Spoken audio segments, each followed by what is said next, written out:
Well, yeah. There- Can you hear me? Testicles.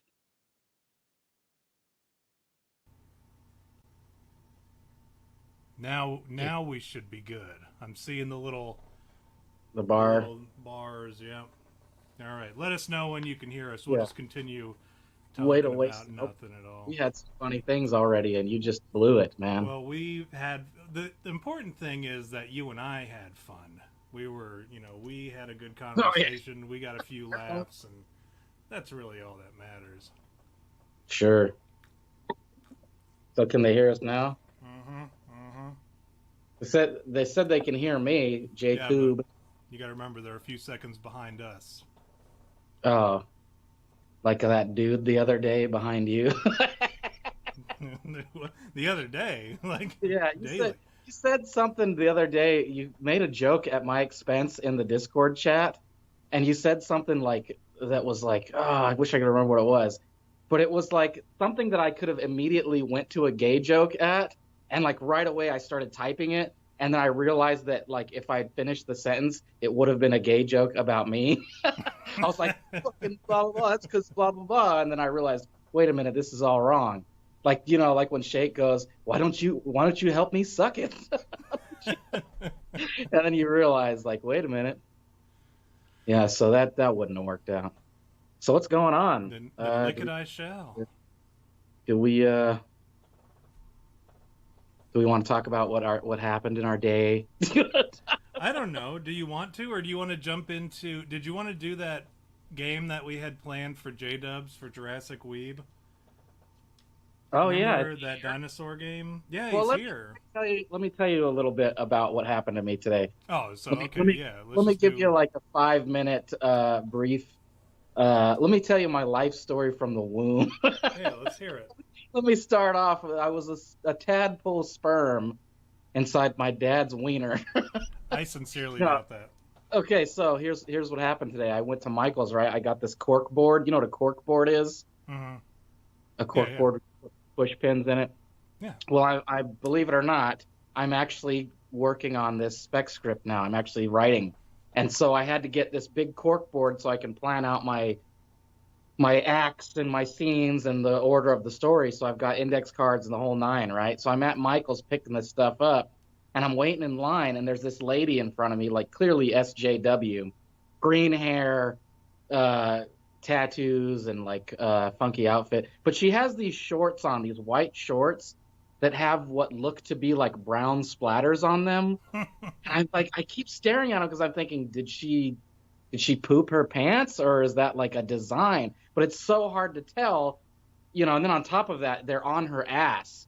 So I'm trying not to be like, blatant about it, but I really was like wanted to know, like, did this woman poop her pants or and then what is the etiquette about that? Like, do you tell someone, like, do you tell them, do you go, excuse me, but I noticed that you had an accident?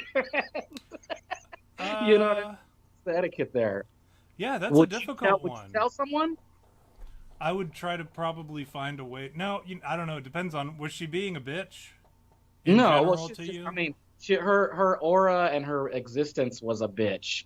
Like, I could tell Okay. just by looking at her that she was an awful person. So I was like, well, I'm not going to tell her. But here's something else that happened, just to caveat on that. When I was in basic training, we had this girl that like had her period during basic training, Mm, and this was back when we still had the white PT pants. Remember those? The the white and the sweats. white outfit. They were like gray, yeah, the sweats. Hmm. And it was like clear as day. Like everybody could see on her ass this big red like blood stain, which was like disgusting, right? And then she's got to go. Like everybody's like, oh, she's got to go do this thing, right? But then all these girls like cover up her for her, like cover her back and like help her walk around so like nobody will see it. But we all already saw it, so it Yeah. like didn't make sense. It's like, what are you protecting there? Like we all know she like busted a period in her. She took a great big whopping period in her pants. Yeah, she took a period in her pants. I would I don't know where I was personally, going with that. It was just an information that happened to me today. I was appalled by it. I didn't know how to react. I would That's personally not bring it up just because if it was somebody who you looked would. like no, so there's okay. So my rule on the issue, I think, would be if it's somebody that I absolutely hate or just looks like an awful person, I wouldn't tell them. And then there's somebody who, oh, okay, no. Here's what you do. So it depends on the person, is what It you're saying. would depend on the person, but I think if it was somebody who looked genuinely kind and looked like, or somebody that you wanted to make a good impression, or you just wanted to be a good person to, you might tell them, "Hey, I think you might have sat in something." Whisper to them and say, "Hey, I think you might have sat in something." Uh, you know, maybe excuse yourself to the bathroom or something. That even just saying, "Hey, I think you may have sat in something," they're going to look back and they're going to check, and then they're going to see it. And that way, you're not necessarily insinuating that they shit their pants, but at the same time, you're letting them know that, hey, you shit your pants, and they know. Yeah, that's probably like if I would have done that, I wouldn't have even thought to do like to say like you sat in something. I would have just like, okay, let's say it like it's a little old lady or something, like somebody that I could approach and not be mean to. I would have said, I think you had an accident. I wouldn't have thought to be like, did you sit in something? I would have directly thought, well, you pooped your pants and, someone's got to tell you about it, which I'm sure old ladies have those type of accidents all the time. Yeah, like an old lady, that's one thing. We all do. An old lady, you gotta look out for the old ladies. You gotta tell them, hey, I think you might have you got something stuck to your pants here, and then they look, and they're gonna be so embarrassed anyways, or they're gonna be so like so much stuff going on in their head that they're not gonna even be thinking about, especially if it's a hot chick, right? She's not gonna be thinking about you staring at her ass. She's going to be more worried about the fact that she shit her pants, right? And she needs to excuse herself. Or she's bled through her pants, right? If it's a bitch, though, like the woman who you encountered today presumably was, she's probably going to say, she's going to react because they never want to be embarrassed. They refuse to be embarrassed. She's going to react by saying, why were you staring at my ass, you pervert? Or, oh, well, what did you put? Did you do this? Why are you touching my ass? They're going to make a scene, right? And you can't be messing with that. So you got to gauge what you do based off of what you think they're going to do, based off of their appearance. Like we talked about this, I know you brought it up last week. You kind of gauge their appearance and determine whether or not they're going to be, just like an awful person who's going to berate you for trying to help them. Whereas, like, if it's somebody kind, they might just be like, oh, thank you, and then disappear. And then plus you're moving forward in line in extra space. So it's win-win for you. Good point. Yeah. So what about you? Oh, you want to do that bit? I do. It's not a bit. I want to say, because Jurassic Weeb, it's a legitimate thing. No, it's a legitimate thing. Okay. Jurassic Weeb, he's been a friend of the show for a very long time, and he's very active in the Discord. And we've never talked about dinosaurs on the show. And so what I did was this week I went ahead and wrote down all of my favorite dinosaurs, and I was going to read them off for Jurassic Weeb, because I know he's listening. I know he likes this sort of thing, and as a loyal fan and friend of the show, I know he'd probably like to hear us talk about some dinosaurs, who our favorite dinosaurs are, what our favorite dinosaurs are. Sure. Problem is, I'm not really good at pronouncing dinosaur names, so you'll have to bear with me. So here's a list of my favorite dinosaurs: the Dino Nunchucks, the Carnotaurus, the Silo Fight. Yes, the Carnotaurus.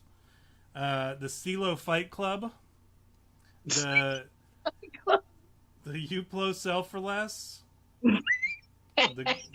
the Galley-Lawn Musk, the Hypsilo Phone Book, the Velociraptor, the Pachycelophane Short Stuff, one of my favorites, and then my all-time favorite dinosaur, and I think a lot of people will agree that this is probably their favorite, the Tyrannosurfboard Rex. That's a good one. What was the one with the Elon Musk in it? The Galley-Lawn Musk. It's the one, remember on Jurassic Park when they're running through the field, and then all of a sudden, you know, you see the herd of the Galley-Lawn Musk running in the background, and then they shift, and then they have to jump, like the Alan and the kids have to jump under the tree or whatever before the Galley-Lawn Musk come up. What's the one that spits the jizz on Newman? That's the Dilopha bus. I got you. All right, fair enough. Well, I'm sure he appreciates us letting him know what your favorite dinosaurs are. That was decent of you to do that. It's the least I can do for such a long-time friend of the show. But in all seriousness, I do have... Something did happen to me this week that I do want to talk about, and I've turned it into a joke. So, it's... I bought Chick-fil-A, right, for the family, and in my bag of Chick-fil-A there was, you know, as you know, and this is a big issue for a lot of people right now, is the federal unemployment monies have run dry, so they're ending them this month. Yeah. And a lot of people are going to have to get jobs now that have been suckling at the government's teat. Right. V, are you affected by this? Yes, it's over. Actually, it just ended last week. I want to say it's over. But see, I stacked. Like, I was smart. Like, I stacked so that when that did happen, like, I knew, like, they were telling us months ago that it's going to end in September, and I knew mine was for a full year. And so, well, it's the pandemic. They call it the whatever. It's the Pandemic CARES Act. And so they just give you all this money, basically. It was, like, ridiculous, the amount of money that I got from it. And but they were telling me 2 months ago that it's going to end, and I was like, I'll just keep saving for right now. That way, when it does end, I can just, like, chill out, you know, and do nothing. Yeah. Which, not that my life has changed. Like, it's not like I wasn't doing anything before, but now I can, like, really just do nothing. Yeah, you've got a nest egg. But there was actually a point which, if we're going to talk about scamming the government, if we're going to talk about how I scammed the government and, like, you know, hopefully FBI agent, if you're out there, just put this one under your hat. If you're going to scam the government, we'll say in Minecraft. If you're going to scam the government in Minecraft, right, you take all their money, and then, like, there's a saying, right? You can break the law, but don't break a bunch of them at once, because your percentage of getting caught goes higher, right? Yeah, like the black dude that drives around in the tinted Escalade with the lowered rims, smoking weed with his music blaring. Like, that guy is more likely to get pulled over because he's speeding and he has all these other laws that he's breaking in between all that. But me, I can speed around town because I don't ever break any other laws, right? Right. Or, you know, scam the government out of money. Yeah, if that's the only thing you're doing in Minecraft, then yeah. Yeah, exactly. So there was this point a few months ago when they started doing, like, you have to be looking for jobs. But the funny thing is, like, they go, you have to be turning in these things that say, I applied at these places. Which, like, I didn't do, obviously, but I, like, went through and, like, Googled places that I would, like, potentially like apply at, and then just put down all the information. And then when they asked for a contact name, I just put, like, a made-up name. And so I was putting, like, porn star names. Nice. Like, I interviewed for a job with Rachel Starr. That's some, like, I actually put, like film industries that we know, like Titmouse and, like, Bardos, what is it? Bardell Entertainment and Floyd County, all the animation ones. I just put that I applied there, even though I didn't, right, in Minecraft. Right. So, just so you know. It kind of sounds like you were committing multiple crimes at one time. You were, like, scamming the government and then also lying to them, and then also, you know, like, but I get it. Now, did you at all consider... Totally perjury. Did you at all consider... Well, no, it's not... I mean, I don't respect perjury laws anymore, because I've found that they don't mean anything. Lying to the...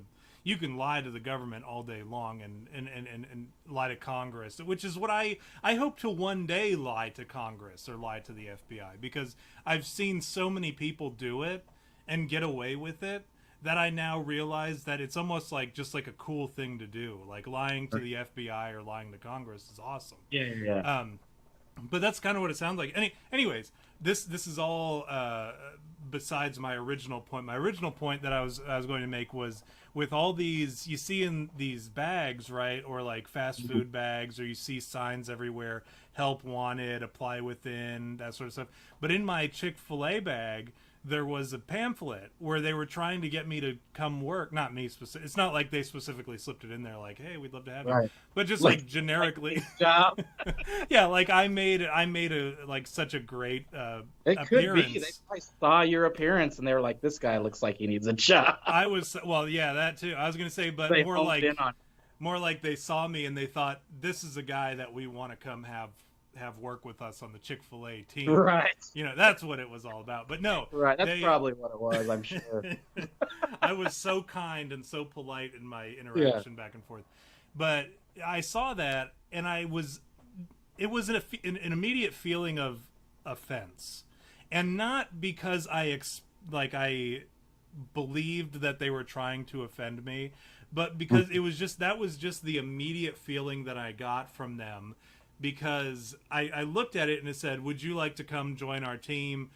Come join our team here at Chick-fil-A, whatever. And I thought, why are you trying to get me to come work at a fast food restaurant?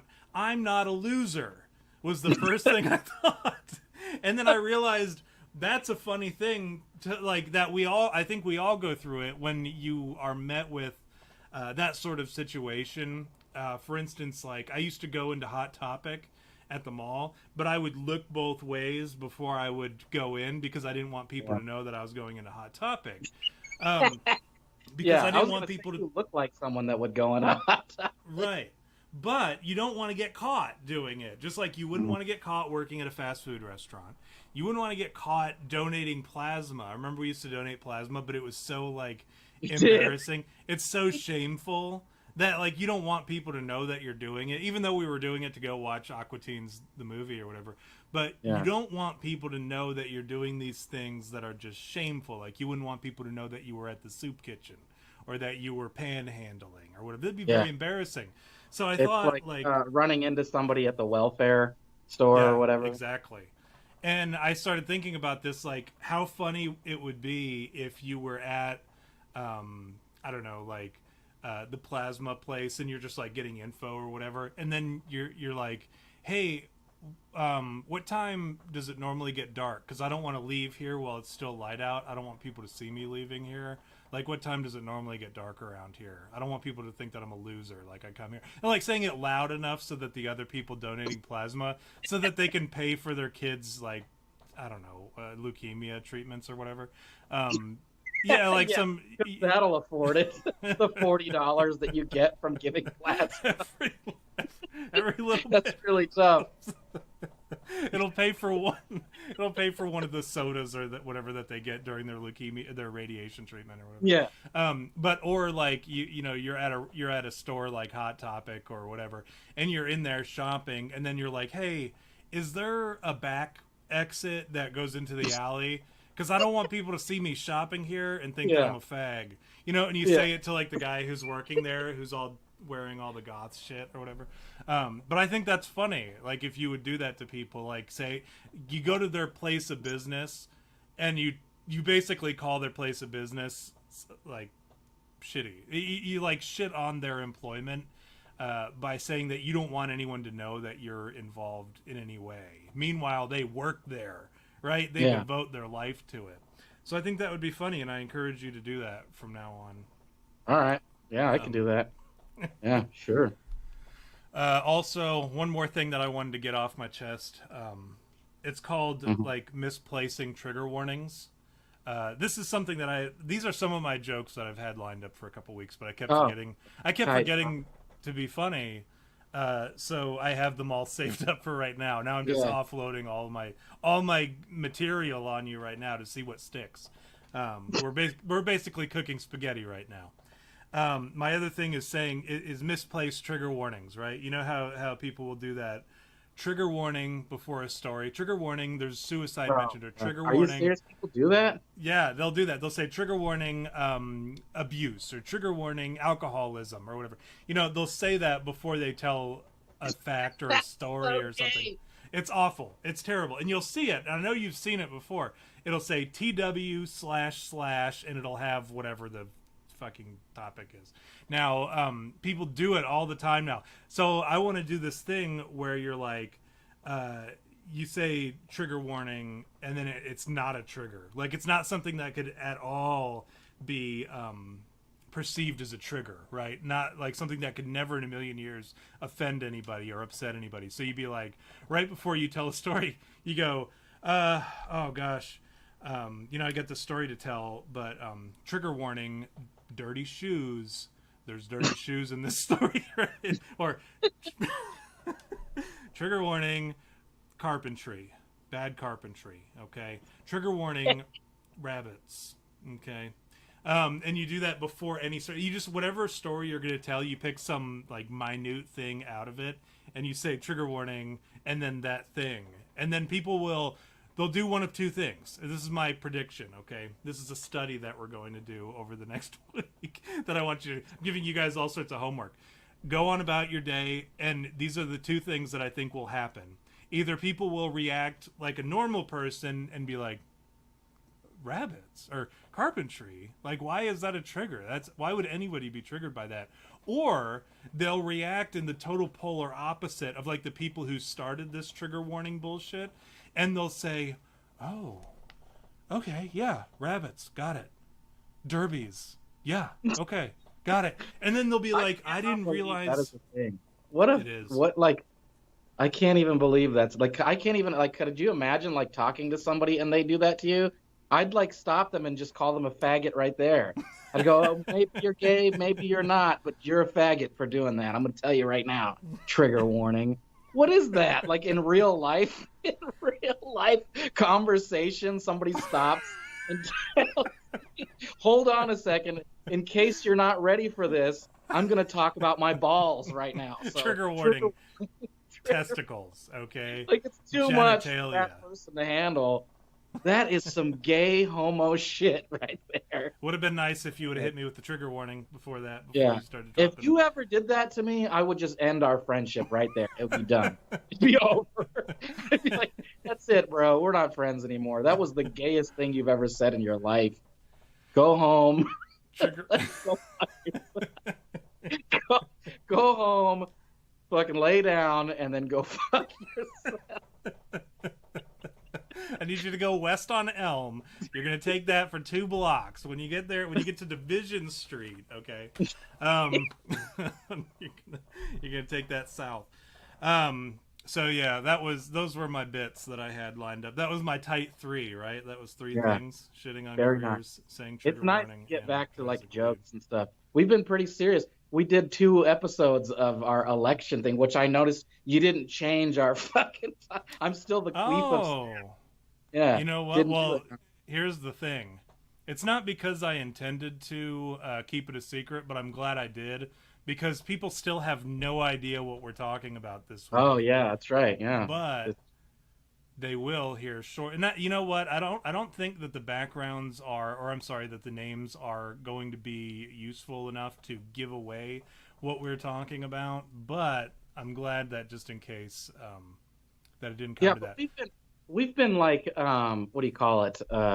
We've been kind of serious. Well, I don't want to say too serious. We joke around. We like, zingers and all that. But like the past couple of shows, we've been doing kind of like a serious, this is how we would handle these topics sort of a thing, right? Because we were doing our campaign or whatever. And it's like at a certain point, like, okay, my dad's wife, she sends me quote unquote memes all the time. She texts me memes. Well, what she believes to be memes, and they're not memes. They're like literally like just propaganda, like Joe Biden is gay or whatever, or he's a piece of shit. And I'm like, this isn't funny. It's just like a statement. You know what I mean? Like, I don't think she understands what a meme is. And it's literally like, I don't have any problem with like propaganda, like, especially if it's, against the left. But like, it's the same thing over and over. It's literally like, a bunch of memes about why Biden sucks or why liberals are dumb. And like I get it. Like I get your point. Liberals are dumb, Biden sucks. Like I agree with you, but at a certain point I get all these memes and it's literally just the same the same statement like phrased or packaged differently. And I'm going like it's not funny. And like you ever had that moment when someone sends you a meme and you see it and it doesn't make you laugh but you still like put LOL. Yeah. You still go LOL, like you don't want to hurt their feelings, but like I don't know what to say now because I just get like memes all the time that aren't really memes. They're just like Joe Biden sucks. Joe Biden is this. Joe Biden is that. And I agree with that, but you don't need to tell me a bunch of times. You know what I do? Like they're not funny. I don't think she knows what humor is or you know what I don't do? Know. Is I say spot on. Spot on. That's true. Monotonous. I do and you're right. I get it. I don't laugh at every single thing that is sent to me, especially, and I hate to say this because the dude at my church, he's a really cool guy. He's into all the same shit we are. He is probably further out there than we are as far as conspiracies go, which is awesome because then he's kind of like, if we were actually running, he might actually be my vice president and you would be my queef of staff. Because he's so far out there, but sometimes he sends me stuff that I think he wants me to laugh at and I don't. I hit him with the spot on. And because I'm like, well, that's true. But you say about how people laugh or they'll type LOL or whatever, even when it's not funny.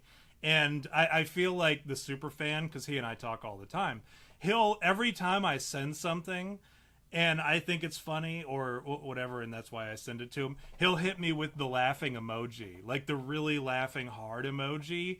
And I'm like, I know he's not really laughing at, like, thank you for like encouraging me. I certainly appreciate him encouraging me to be, because my wife is always like, don't encourage him. I know. I choose my emojis very deliberately. Like I don't do like the super hilarious laugh face unless I'm really laughing at it. And like to add to it, like if it really made me laugh, I'll even add like a ha ha ha and a LOL. Just so that, I do that. Like when we send each other little things, all specific. And that's what's cool about you and I is like, we've known each other for so long. You can send me a meme and I'll go, I don't fucking get it, dude. What the fuck? What the fuck are you sending me here? What does this mean? And then you'll give me the backstory and I'll go, I still don't get it, but more power to you. Yeah, I'm always like, I like that was I a good father, Luigi meme? Laugh so hard. I see it, and every time I see it, I laugh. There are just some memes that are like that, and it's literally like laugh out loud, like, you know what I mean? Like I never put LOL. Like let me put it like this: I don't put LOL unless I'm really laughing out loud or unless I'm trying to brush someone off. Like, oh, that's funny, yeah. But if it were like say someone in the Discord, I'll put LOL if I'm really laughing out loud, or I'll do the little smiley emoji face or whatever, But and then we have that Leo stamp. What is that's like the perfect one for like everything. You know what? I'm gonna say it. Yeah. I'm gonna say it right now because all the people that are in the Discord are in here right now. I think is I'll go through and I'll post some of these memes that I think are the funniest thing, and I'll get no response, nothing. Like everyone just breezes right by it. And then James Pregler will post something and all of a sudden it'll have like every single emoji underneath it with like eight different, or it'll say 8 and then have the emoji or whatever. I'm like, this motherfucker, he put one meme that's not even that funny, and I'm out here pumping, I'm giving you guys the goods, and you guys don't even have the damn courtesy. So no, that's the sort of shit that I think about. And you know what I do? Instead of bitching about it until right this second, instead of bitching about it, I will go through and I'll make sure that I'm the first to get on there and hit the Leo, sipping. Yeah. I'm the first to post that, just so that all you guys have to do is go down and click it. That is my gift to you, James Pregler. Yeah. who is my meme competitor, my meme Yeah. competition. Yeah. Um, He's got good memes. He always posts good memes. I was noticing Yakov in the chat here doing some getting all preachy. And then he said something at the end here that kind of like threw me off. He said, like, if you like you failed, you're not as smart as you think, and that goes for all of us. To me, that statement is kind of like, I don't know, for lack of a better word, retarded, no, because no, no, no, people no. fail all the time. That doesn't like change whether you're intelligent or not. Let me Fail stop happens. you. And like, let's be honest, it wasn't a failure, it was a coup. If he's talking about the government, like, being run by liberals now, it's not a failure. It's called the, hostile takeover. They You did know, cheat to get there, but I will it was stand. cheap. I will stand, and I will go to bat for Yakov here only because, and I don't disagree with you, V. I do agree with you that they absolutely cheated, and I am one of those, you know, I'm one of those guys who's like, nah, this is bullshit. They cheated, but be graceful in defeat, whatever. But what he's saying here is that there are a lot of people who are not unlike the liberals when Trump won, who they were like, oh, look at Trump fucking over Oh this yeah, economy. Look at how he's yeah, doing this and yeah, that and the other. So that's what he's saying when he says, like, you failed.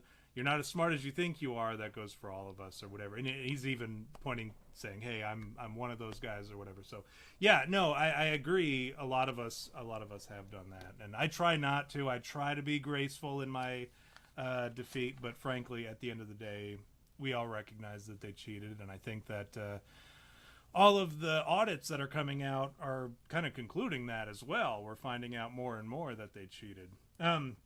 Let's move on to the topic, V. I yeah. Well, you know. gotta address the chat and take your shot and Yeah, yeah, blow some dudes and all that. yeah. Well, let's start with what you said last first. Let's Yeah. get that out of the way. FBI agent in the chat, welcome. J Dubs, he's in the lead at first in the chat today. Mike in Manitoba. Mike in Manitoba, speaking of graceful in defeat, he's like, you know what? Next time I'm just going to say one word so that I'm not, so that I'll be the first one in the chat. You got to be graceful in defeat, Mike. Count Rhythm, Count Rhythm, Jake Hoob, Thundercock, Christian, Joseph Byrer, Yakov, Rolly G, Acid Raposi, and James Pregler. I know not all of you are still in the chat, but thank you for those of you who are still here. What are we cheersing to this week, V? I don't know, man. That's a tough one. You got something? I always give you the toast, man. Well, You do. because I always have to drink, so Oh yeah, I always put it off on I you. don't drink. I don't drink. Let's toast to I don't know, man. Jabronis. Jabronis. To getting it on. To getting it on. All right, yeah. To poo poo in this BB. One of these days, I'm gonna make you laugh while you're drinking. I try to. You gotta get it real quick before you say something funny. So what are we talking about? I have no idea. Well, you said something about the what is it? The school. You said something about a school shooting that I wasn't familiar with, which I'm not familiar with school shootings. The only one that I really am familiar with is Columbine, and that's because it happened when I was in high school. So I kind of remember that one. I remember it was like big when everybody was going, oh, they were goth kids because they were wearing trench coats and whatever, right? That's what I remember. I remember that fat fuck. What's his name? Michael Bay. What's the fat Michael fuck? Moore. It's Michael Moore. Yeah, he did that movie about it. His fat fucking ass.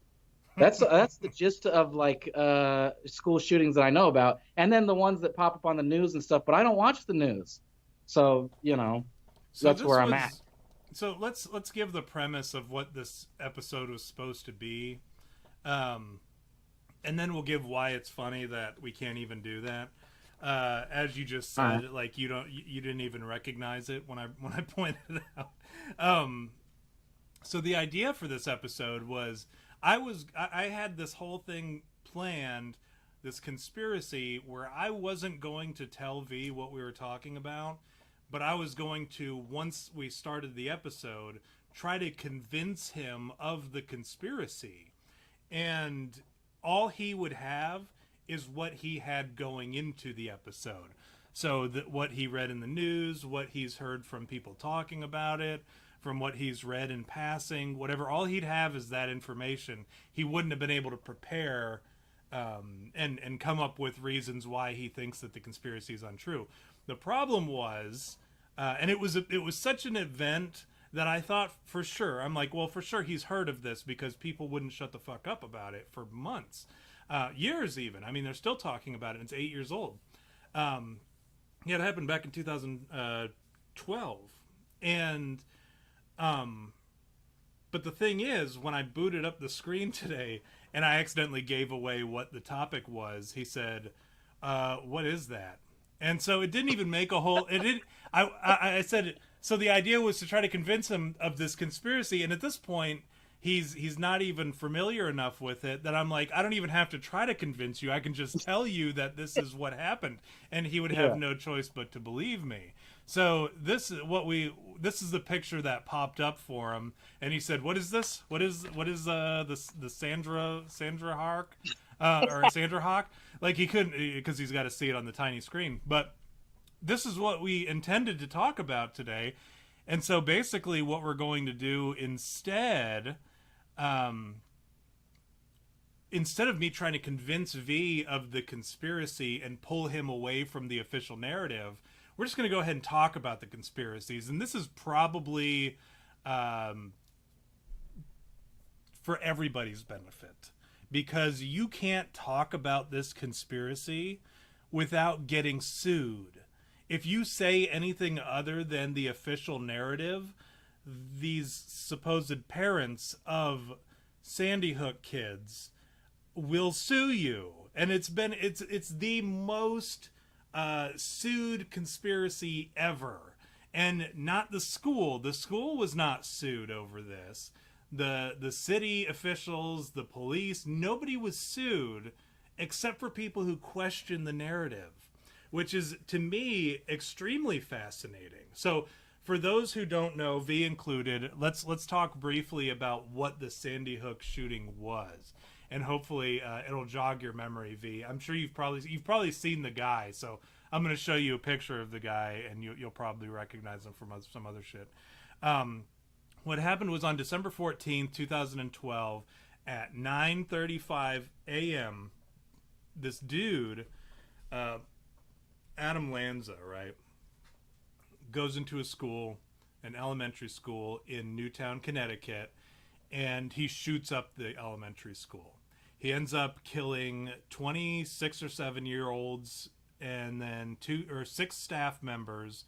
What? And then, yeah, he killed 26 7-year-olds? 20, well, we'll just say 26-year-olds, right? So 21st graders.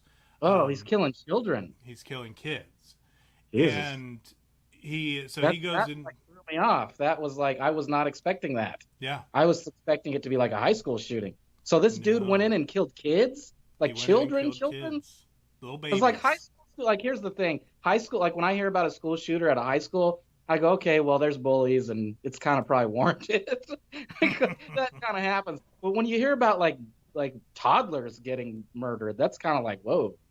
You had my intrigue. Now you have my attention. Yeah, now you have my attention. So continue. Okay. And I'm just going to give you the official narrative or whatever first, and then we'll go into the conspiracy shit so that you have an idea of what supposedly happened. All right.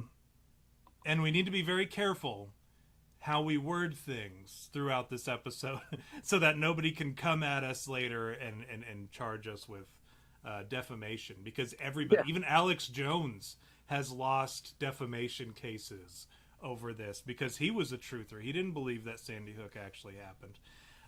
But yeah, he shot 20 first graders, and then he shot 6 staff, killed 20 first graders, Jesus. Killed 6 staff, injured 2. And then he went and he killed himself. But prior to the shooting at the school, he shot his own mother and back at his house. This is the 4th deadliest shooting in the United States in history. Okay. So when you hear about Sandy Hook, or when you hear about mass shootings, this is in the top 5 still to this day, as of today, when I was putting together the statistics and everything. Now, you may be wondering, why is this relevant? It happened 8 years ago, right? Remington, remember we've heard in the past a lot of lawmakers are saying, hey, we need to make it so that people can sue gun manufacturers. Have you heard this argument? Yeah, that's been a thing for a long time. Okay, so they're doing it. They're actively trying to do it with Remington. And I believe it's the Supreme Court allowed them to. They said you can sue Remington. And Remington, which I don't even think was the gun manufacturer of the gun that he used. Anyway, it was a Bushmaster, so maybe, I don't know. I don't know the parent company of Bushmaster. But they're suing Remington. Now, Remington has filed subpoenas. Now, so they're successfully suing Remington. Let me get that out there. They have successfully made their case against Remington, these parents. And the case, I don't remember how much they're pushing for, but Remington has, in response, they actually offered to settle, and I forget what the number was. It was some crazy amount. But the parents did not agree to that.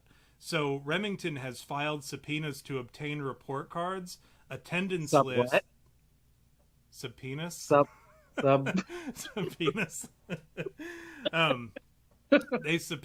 They subdict to obtain report cards, attendance. We're talking about dead kids, V, and you're laughing. I know, Penis. I know.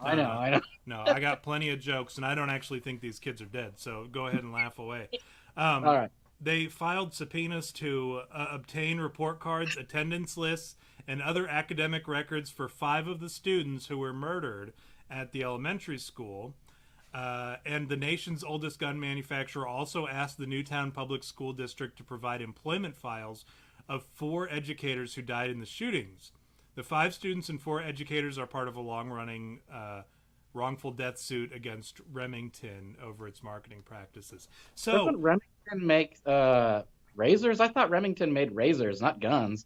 No, Remington is a gun manufacturer. They may make. Maybe you're thinking of Remington Steel. Maybe it's a parent company.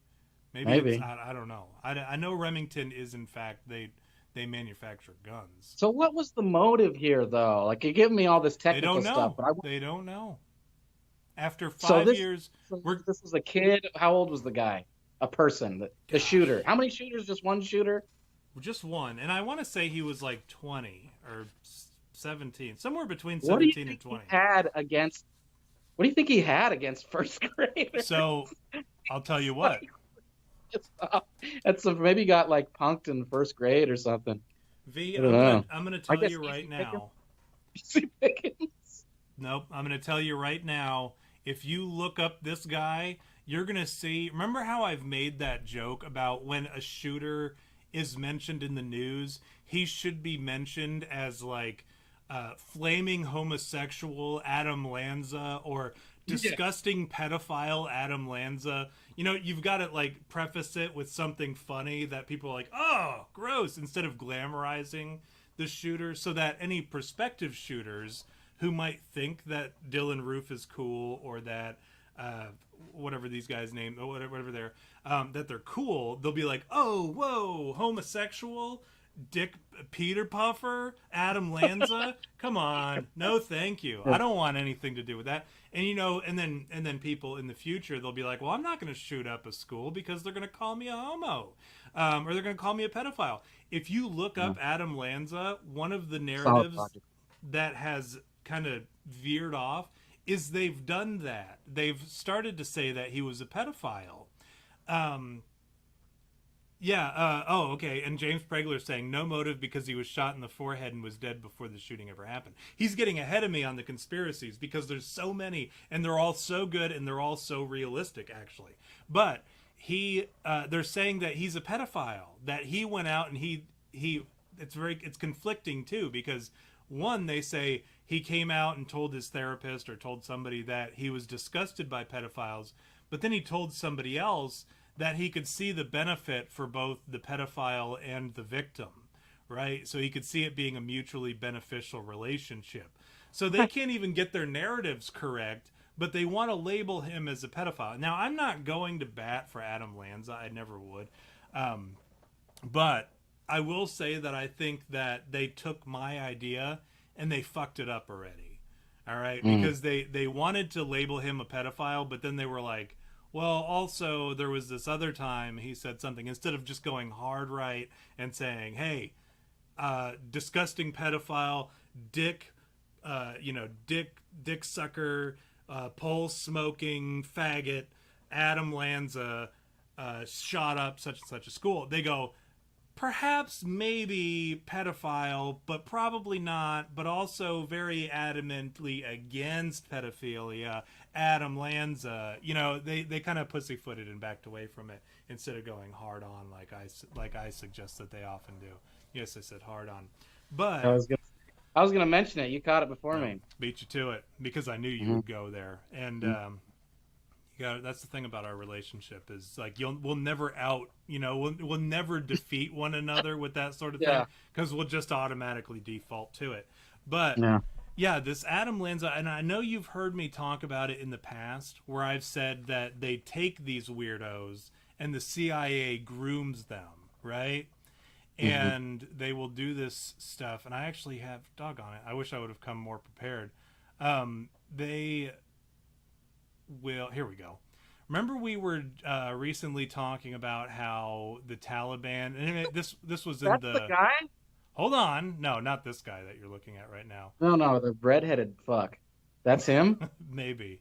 But we were The talking ginger? about how the Taliban, right? How all of a sudden they had very good trigger discipline. They were keeping their fingers off the trigger. Yeah, of course. And we said that was because they were trained by the CIA.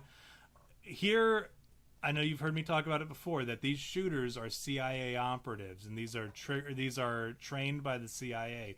This is Adam Lanza before, and I don't know who took this picture. The CIA agent in the chat maybe can fill us in.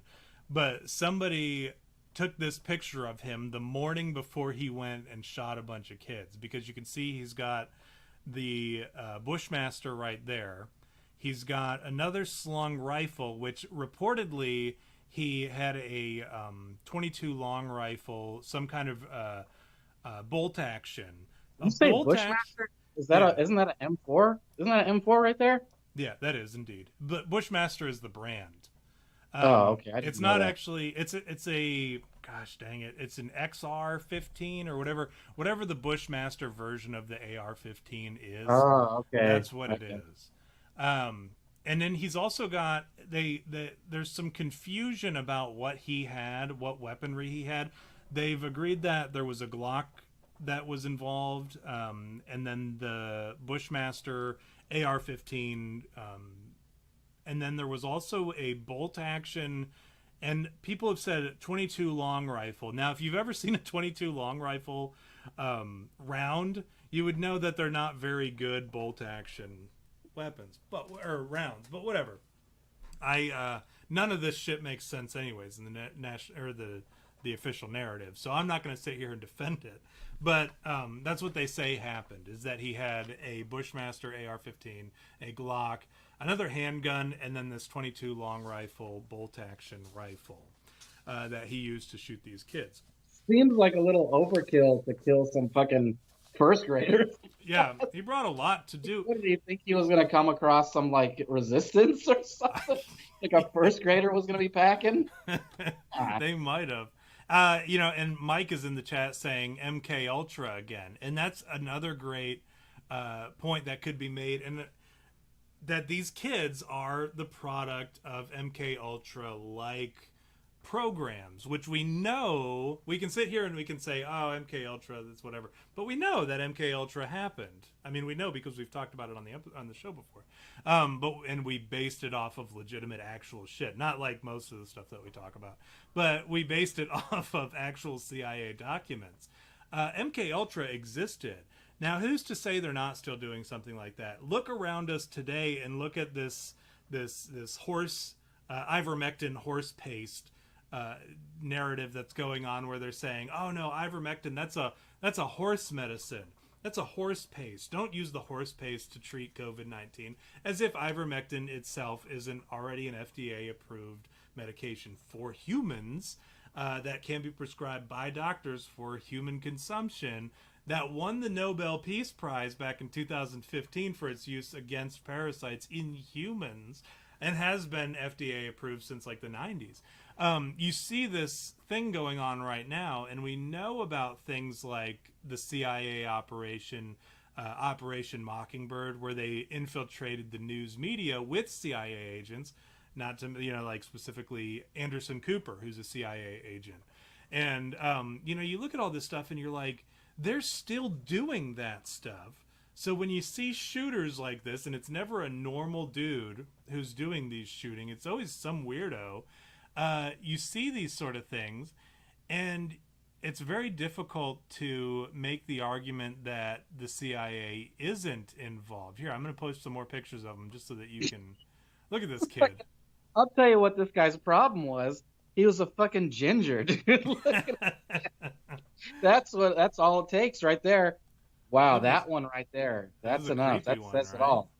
Yeah, that's some crazy shit. Yeah, we know for a fact gingers don't have souls, and this guy clearly doesn't. You can tell because of how pale his skin is that he doesn't have a soul. Yeah, look at how gross that person is. Yeah, that is an ugly human being. I think whether or not he shot up Sandy Hook or whatever, I think the world is a better place without him. You know what I mean? Just based off of his physical appearance, right? Yeah. Exactly. Can we at least agree on that? Yeah, of course, absolutely. I mean, think about it this way: like the way this guy looks, nobody is ever going to fuck him. Yeah, well, at least we know he'd never have kids, his beef right? to begin with. Like that's, sad to say, but there are people out there that nobody is ever going to have sex with. That's just facts. Do you think he's the J. Coob? What was the J. Coob series? Do you think he's Revenge of the Simp Part 2? Is that what this episode is? Maybe he couldn't figure out how to bang kids, and he just decided to kill them instead. Yeah. If I can't have them, no one can. As if everyone's out there trying to fuck these kids. He's like, if I can't have them, no one can. I'm going to kill all these kids that I can't have sex with, so nobody else can have sex with them. I mean, it's sad to say, there's this, I was talking to somebody recently, this girl, and she goes, there's someone out there for everyone. And I'm like, what the fuck? No, there's no, like, that's the stupidest thing I've ever heard. No, there's not someone for everyone. There are people out there that look like this Adam Lanza guy, and nobody's going to bang him. Like, nobody ever. And that's the life I have a question for you. If it came down to it, and you could go, so here's the thing, okay? Here's the scenario. You remember some time ago we did an episode where we talked about traveling through time and to try to prevent 9/11, and you had to decide what you could do, and you fucked it up. Right? You went back and you just goofed off or whatever. Here's your chance to redeem yourself, okay? You have the chance to go back and prevent Sandy Hook. But it turns out Adam Lanza is gay. And the only reason he wants to shoot up an elementary school is because he can't have sex with a good man. He can't find a good man out there who will give him the time of day. And that's the only thing that's going to stop him. No other means can, you're getting there just in time to expose your naked behind to him. And that's it. Like, you don't have time to, get a gun or anything to stop him that way. All you can do is present yourself in a vulnerable position and offer yourself to him to save these 20 children. Are you going to do it to save the Sandy Hook kids? I wouldn't fuck anyone to save anyone's life, dude. I would. What did it say? I wouldn't fuck him if my life depended on it. I wouldn't fuck him. Yeah. Look at all these kids that you just killed. Yeah. because you wouldn't expose your naked anus to Adam Lanza. You just killed all these kids, V. Yeah, I'm sorry. That is one thing that I won't compromise is my anal virginity. There's no way that anybody, I don't care, be man, woman, or child, is putting anything up my butt. That's for sure. Man, woman, or Lanza. Yeah, and man, woman, or Lanza. Now, on the other hand, what if it was vice versa? Like, what if it was like you had to bang some kids to save Wait kids' a minute. Why on earth would that be the case? Because maybe that's the one thing that he says, look, I won't go kill these kids if you bang one in front of me. Oh, no. Would you do it? Would That's you bang tough. Is that how you're turning the tables on me? Yeah, that's how I'm turning the tables. That hardly seems fair, V. Because now you're asking me, it's not illegal to have sex with another man. Would you fuck a kid to save his life? To save that kid's life? See, so here's my opinion on the matter. This is a terrible dilemma you've put me in. And I'm going to say no, all right? And hear me out, bleeding hearts. Hear me out, bleeding hearts, who are upset that I wouldn't fuck a kid to save his life. Hear me out. Because they have to live with that for the rest of their lives. This gross, overweight, bearded man raping them.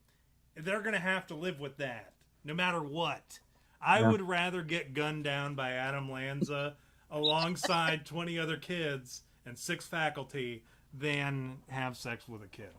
I'm just, because I will, and it has nothing to do with me being selfish. It's really, because, I obviously wouldn't want to do that, but also I wouldn't want to put that on some other kid, because that's a tough situation, V. How would you handle it? No, you can't do that. To save his life. Would you? All right. How about this, V? Since you want to pull this old slicky boy on me and give me the tough one, I'm gonna keep the same situation where you get back in time just to stop him. Now you don't have to expose Uranus because you said that anal virginity was kind of where you drew the line, but would you blow Adam Lanza to save 20 kids and 6 faculty? No. Okay, but what if it wasn't like anything like sexual? What if he just wanted to like cuddle with someone? Oh. Would you cuddle Adam Lansky to save some kid's life? Like, would you let him cuddle with you? Listen. And not like a hug. I mean, like you gotta hold him and like brush his hair. Sure. Let me see. You would do that. That's decent of you, man. Listen, I'm thinking of the kids. Okay. I'd be like, nope. I would. Let me say this. I don't even hug my dad, dude. I don't hug anybody. I'm not. Let me say this. Shit. I would cuddle. He looks like he needs a hug. I would cuddle the shit out of Adam Lanza if it meant saving 20 kids and 6 faculty members. And then, in the middle of the cuddle, knowing what we know now, say we're going back in time and we're dealing with Adam Lanza pre-shooting, knowing what we know now, while you're cuddling, because I'm going to be the big spoon. I'm the big guy, so I'm the big spoon. Right. He only weighs 110, 111 pounds. I'm a big spoon. I'm blood choking him until he's dead, until his brain shuts down. Oh, you understand? So you'd murder him. I would. Let me rephrase that because that's not fair. You pulled the old switcheroo where you made him think he was gonna get a cuddle and then you just choked his ass out. So it's hard.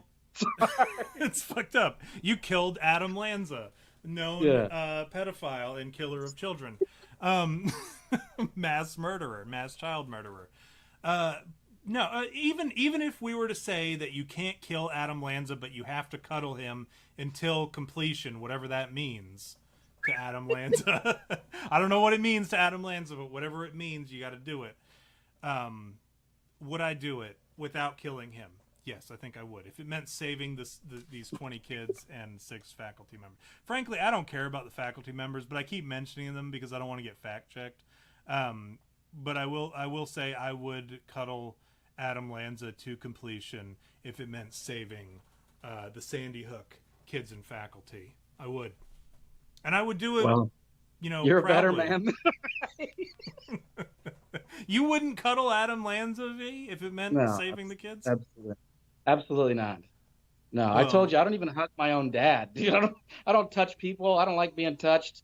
I get all like, ugh, get a fucking away from me. I don't like that shit. do you know how much shit we Unless would you're give a you woman with forever? big bosoms, that's different, because then you can, motorboat and, the Well, not if you're pillowy, cuddling. wondrous Yeah, not if you're cuddling. oobles. Big spoon or whatever. Would Um, you, okay, what about this? What if it was like something that was borderline sexual? Like mm, it's not sexual, like you don't have to suck his dick or let him fuck you. But what if it was okay, like he lays on his stomach. mm-hmm. He lays on his stomach, and then you got to sit on his ass and put enough pressure on him so that he busts a nut. Yeah, yeah. I mean, I would listen. I'm gonna just come clean. I'm gonna tell you as far as I would go with Adam Lanza to prevent Sandy Hook. I would do gay stuff with Yeah, Adam just Lanza if all it on the meant preventing table, all Sandy on the Hook. table right now. I would.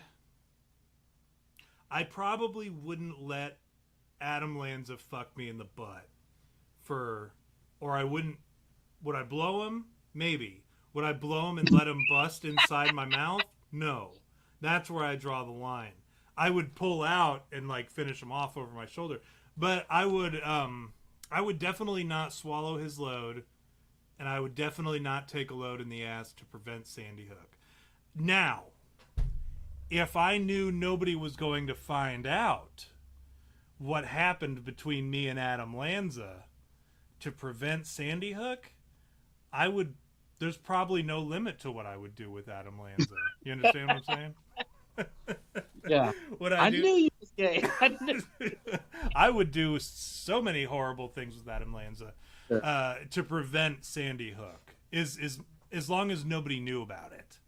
But if Right. people were going to find out about it, if like this was going to be, if you were going to find out about this, I'd probably still do some really gay stuff with them. But like if it was going to, because I know you'd forgive me.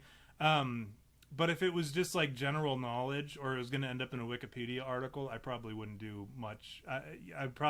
I would fuck Adam Lanza in the butt, and I would let him blow me, but I would not do any, and I would maybe blow him, but not let him bust in my mouth. Is what I'm saying. If it was public knowledge, is that, have I made myself I clear? wouldn't fault you at all. Yeah, no, you're basically what you're saying is if nobody knew about it, I mean, maybe with the exception of maybe me, you'd do it. And I Yeah, wouldn't for fault sure. you for that because like Jay Coop says, you're an American hero for that. But I would never let you live it down. I would Hmm. always we'd be drinking at a bar. Remember that time you let Adam Lanza bust in your mouth? Exactly. Exactly. And that I'd would be constantly fine. remind you of it.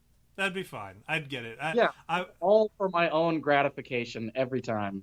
Yeah, Every and Mike said that I would do the Alabama butt genie with him, which is like the grossest thing you could do next to the, what was that, the munge, where you like put your oh, mouth on somebody's anus and then you have another friend pile drive them or whatever and then spray all their goo, the dead body's goo in your mouth. oh, Yeah, it's the second worst thing that you can do next to that. oh.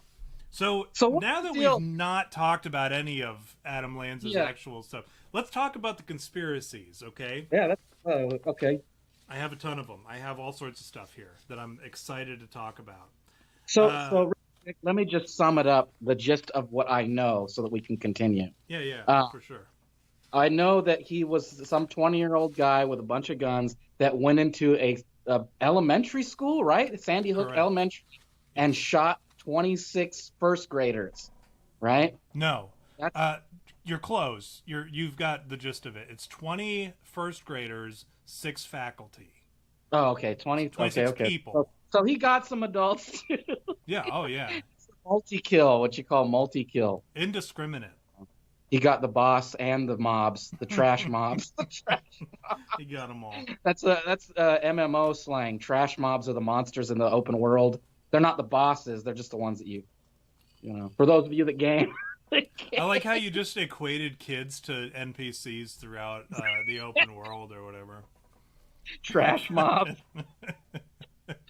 um, Jamis says, I love how after a long day at work, I get home and say, I wonder what my big brother is up to. I turn your podcast on just in time to hear, I would not let him blow it in my mouth or my butt, but Yeah, that's exactly what's going on here. We're talking about Adam Lanza and what we would do to prevent Sandy Hook. As if that justifies any of what was just said.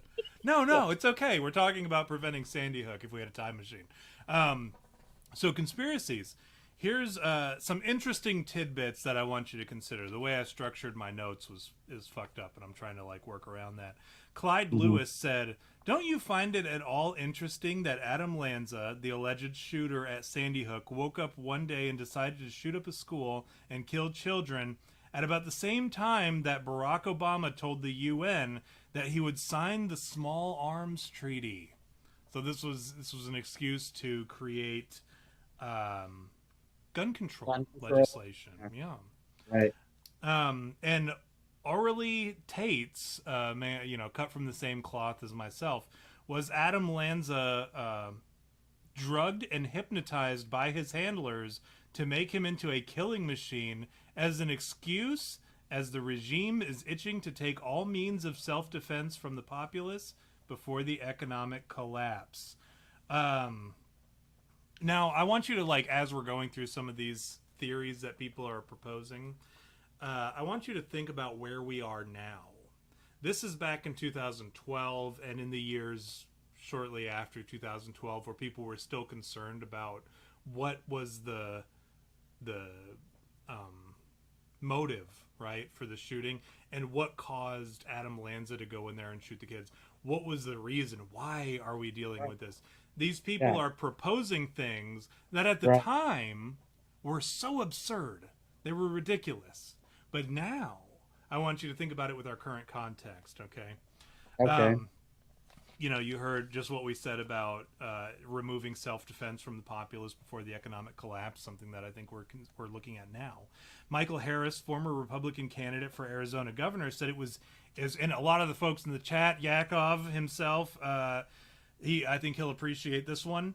Michael Harris said it was Israeli death squads who were upset about the cooling of Israel-U.S. relations under Obama. Now, because Obama wanted to appoint Chuck Hagel, a critic of Israel, to Secretary of Defense. So this was, they blamed it on the Jews. Ben Swan, a Fox anchor in Cincinnati, suggested that there was another shooter. That sounds familiar, like when we were talking about JFK. Which he said, and actually this Ben Swan character, I remember him getting kicked off of his channel, I think, on YouTube back at Pizzagate, because he was talking about Pizzagate. And he may have actually been fired from the news channel, because this is around the time Cincinnati, he's one of my Fox affiliates right here. But he said that there were other shooters, and that others, and even more people actually reported up to 4 shooters at Sandy Hook. And there are some administration, the faculty, were saying that there were more than one shooters. James Tracy is a former professor at Florida Atlantic University who taught a course on conspiracy theories, and he said that it either didn't happen or it didn't happen the way that the news media is presenting it. And this dude ended up getting, he actually had tenure at the college, but he ended up getting fired by the administration because, and their excuse was that he failed to file paperwork for outside employment elsewhere, was their excuse. See, that to me, that guy's statement to me is the most accurate one. That's the one that I put stock in. The one where the guy says it didn't happen the way you think it did, because the news is telling you something else. That's enough said right there. That's not even conspiracy. That's what's so funny about being, I always say, oh, I guess I'm a conspiracy theorist now, but it's not conspiracy when it's just facts. It's because everybody else is calling you that, going, you're a conspiracy theorist. But that's not true. The news fucking spins everything however they want. And if you don't realize that, then you're a fucking retard. That's all there is to it. You're a fucking retard, or you're just oblivious to the world. That's all there is to it. Especially when you notice things like news companies retracting their statements, oh, that didn't actually happen. For me, that point when a news company retracts their statement, they've lost all their credibility. There shouldn't even be a news company after that, because you fucking lied. You weren't giving out facts. There should be an agency that goes, you're done. They just go to news. And they They go, go you around lie? stealing news. Yeah, you send out some bullshit, you're done. You're not a news company anymore. But that doesn't exist. So news companies, they can say some bullshit and go, "Oh, we fucked up. Sorry about that," and then they can go on to keep spinning more bullshit. You know what I So if think though? you watch the news and you think it's true, you're a fucking retard. When I I'm was out just in New saying. York, no, and I agree with you. When I was out in New York, and my uncle was out there, he and I disagree on just about everything, but he and I are like we're best buds or whatever. You know my uncle Harold, right? Yeah, yeah. And I met big guy. yeah. And he had a newspaper when we were at the grocery store or whatever. I was picking up some stuff, and he went to go grab some stuff for dinner. And the kids were out in the car with my grandma. He grabs a newspaper, and he's got it with all the shit that he's gonna buy. And I looked at him, and I pointed, and I pointed at his newspaper, and I said, "You know, none of that's true, right?" And he goes, "What? What you're holding right there? None of it's true." And he said, "Yeah, but but he believes everything, like because he and I were going at it about the vaccine or whatever, because my uncle Dan, right, he is not vaccinated, whereas my other uncle, he is vaccinated. Dan is the one that I met, right? Yeah, well, you met both of them. Oh, The did I? one, yeah, you did. And the one that we went to the bar with or whatever, that's my Yeah, uncle yeah. Harold. He's And the then one that Dan is the one that does the impressions all the same. he does the same impression for everybody. And every impression is Macho Man.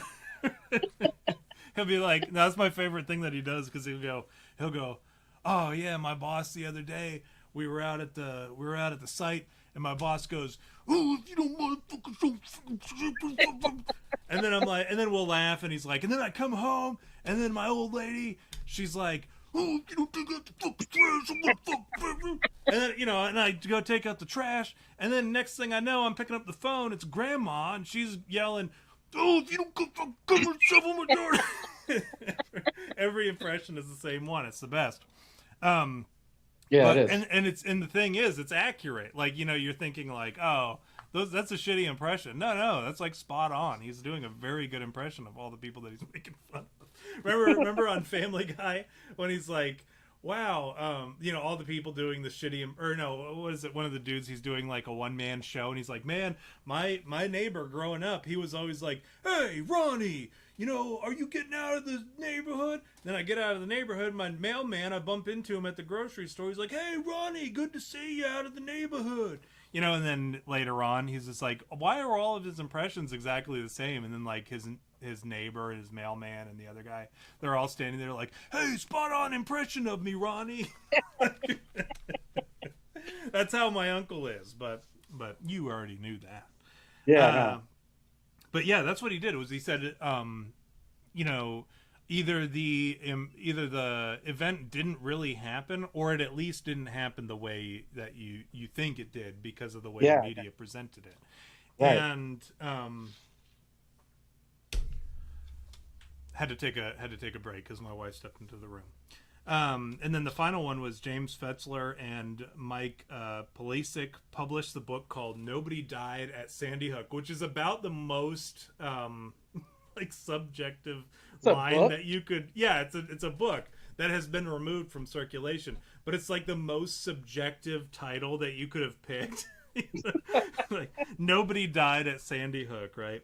Now, they claim it was a FEMA exercise, and even like the adults who pose pictures, and we're going to talk about a few of them.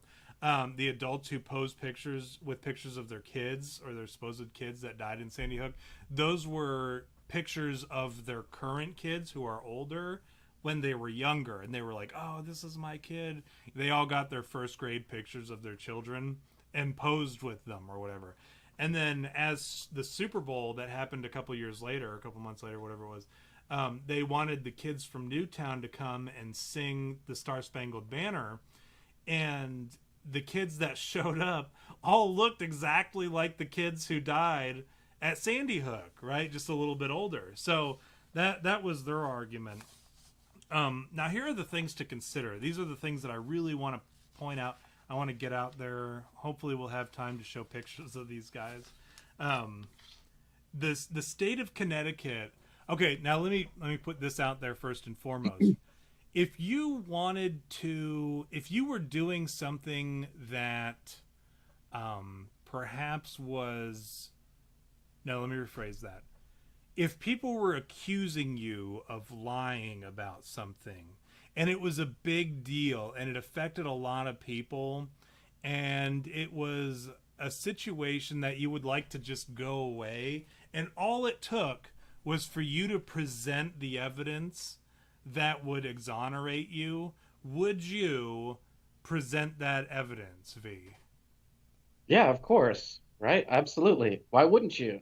Okay, that's a good question. What kind of question is that? Like, why wouldn't you? Okay, as a person that prides myself on being honest, and I'm not just honest because like I have like integrity or whatever bullshit. No, I'm not honest because of that. I'm honest because I like it the way that it makes people feel when they hear stuff that they don't like. So I like to tell people like bluntly, like, well, that's not how it works, and you're dumb for thinking that. And here's a bunch of reasons why you're also dumb.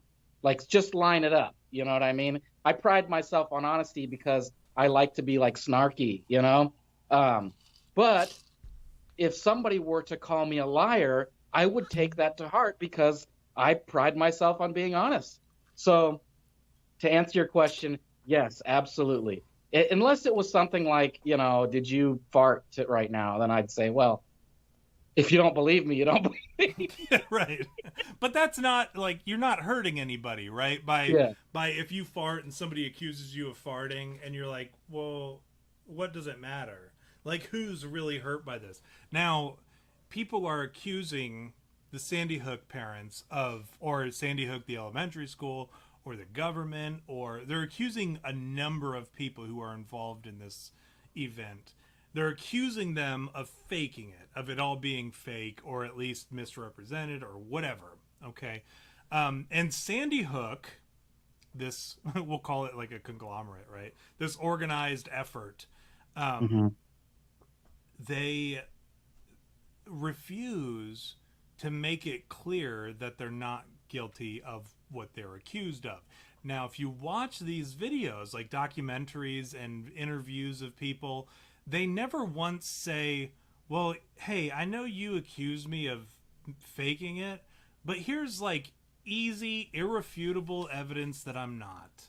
Which it would be so easy to present something. At least give us something, right? Instead, they give you the line that they give any other conspiracy that you know is true, that they're trying to like dismiss, they're trying to get you to leave it alone. They give you the same line where they're like, well, these people, they just won't accept reality. They're on the wrong side of history. See, that sounds like Google. Just Google is your friend. Just Google it. They'll dismiss it in that way. But yeah, that sounds like what? Okay, and like I'm starting to get on board with your conspiracy thing here because that sounds like some like they've been coached shit. Mm-hmm. Like, right? Like any human being that loses a child, especially like a child that's in first grade, right? Like they're going to be devastated. Like they're going to want fucking repercussions and like, what do they call it? Retribution, right? But if you're saying things like that, then like it sounds like somebody said, look, there's going to be a lot of people going, they don't buy this because it, it didn't go down how we hoped it was going to go down. So here's what you got to say. That makes sense to me. That's something that, we were in the Army. We got coached to do shit. Remember, I don't know if you were you in? Well, yeah, you were in the Army. Do you remember when? Yeah, I was there, man. Were you in the Army? Yeah, were you in the Army? Do you remember? Being in the Army? When we were in the Army, they did that thing. Remember when Obama put gays in the military? Like you could just be gay in the military, and then we had to have gay training. Like here's how you have to handle. Like I remember it was when we were coming back from Afghanistan. We had this like first sergeant that like said faggot every other word, and he was the one that was giving us the training, which obviously was something that was like, look, you can't say faggot. Yeah, you can't say faggot but it anymore, was like, you fags. Like, here are the things that you got to say. Here are the things that you have to react. Like, as somebody who's been through what kind of sensitivity training, like, I understand that people can be coached to say things that they don't mean, especially by government agencies, right? So So yeah, I and believe it. I believe that. That sounds like something like you're getting me like, okay, I'm starting to go, okay, this sounds a little fishy. okay, I'm not fully on board, but I'm like I'm edging into your camp. I'm at the gate. V, Going, okay, what's I'm gonna tell you something interesting that's all gonna right. blow your mind. I haven't All even right. begun to try to convince you that it's a conspiracy. Oh, This I really? have not even start. I've just given you the information as it's presented by the narrative, right? Yeah. So now I'm going to give you the stuff that's going to make you think, "Huh? Well, that is weird." All right. When there's an active, I'm going to give you this right up front. When there's an active shooter, especially at a school, the police after action review. Hey, you remember being in the Army, right? You remember Yeah. we used to do AARs, right? They're Yeah. done immediately after, and generally the information that you get from them is presented to somebody else shortly thereafter, right? Police do an AAR as well when there's an active shooter or some kind of major event. And this is something that's given to all police departments as like TTPs for them to help them if they have a situation. Right. It's part of like case studies, but also it's presented to the citizens because they pay for the police force. So they want to Right. know where the police fucked up and maybe where they remembered their training, the good stuff that happened. They want to see objectively what happened. It normally takes in these shooting events months maybe for them to prepare a report. And police officers even said, hey, this one might take a little bit longer, but at 18, 20, 24 months, 36 months, 48 months, police officers, retired police chiefs were even saying, hey, it's taking a little longer than normal for this AAR to come out. It took them 5 years to release an AAR on Sandy Hook. 5 years. So who knows what, and that's not at all the norm. Months is the norm. A That's what year that's is what you know what the kids call that? You know what the kids are calling that? The word they use? what? Sus. Have you ever heard It that? is Sus. sus. Yeah, my kids say it all the That's time. sus. It is sus as fuck. It's sus Sus. AF, right? Yes. So they, yeah, Yeah. it takes months, maybe a year. A year is pushing it. 5 years it took them to release it, and they still don't have a motive on this. Anyways, this is what was released. It was a 75-page paper of recommendations and shit. And you know what? Most of those 75 pages were, because I read the AAR. Most of those pages are like descriptions of the event that happened that day as told by like the official narrative. It's not like they were some of the pages were about like what happened, what should have happened, here's our recommendation for future reference. That made up the minority of the paper of the 75 pages. Anyways, yeah, Jay Coop says that is sus AF. And then Megabit, welcome to the chat, and also James, welcome to the chat. David Hogg and Adam look alike too. That's another good point. Megabit points out that David Hogg and Adam Lanza are actually, if you look at the age progression that somebody did, they're the same guy.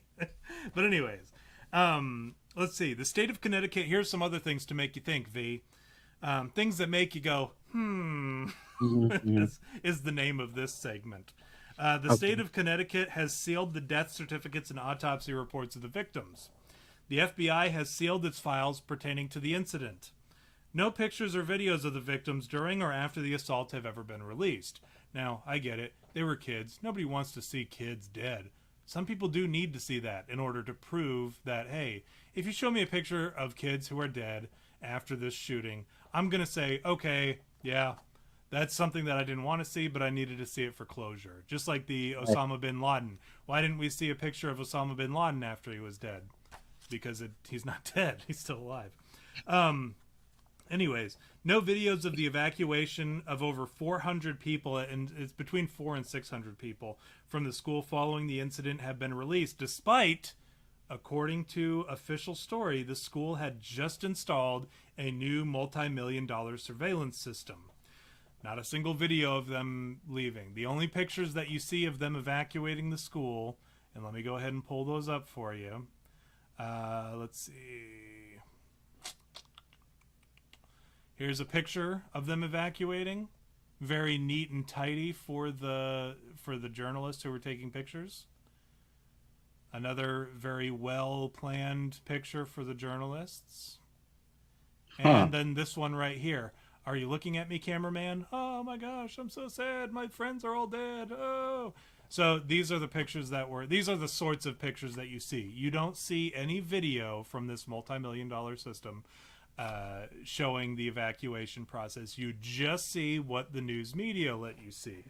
According to the official story, Adam Lanza fatally shot 20 children and 6 adults, and non-fatally shot 1 or 2 adults before shooting himself. All this happened in less than 7 minutes. Actually, the official narrative is 5 minutes, from 9:35 until 9:40, first shot to last shot, where he shot himself. The speed of the incident and level of marksmanship appears unrealistic. That one I can argue with. I think shooting kids is going to be like shooting fish in a barrel. But I'm just being fair. You know, like, yeah, come on. What trying to be objective, right? Shooting kids is not something that requires marksmanship. No, not at all. Not but that I'm just giving you the official stuff here. This one is interesting though. This kid was apparently retarded to some degree.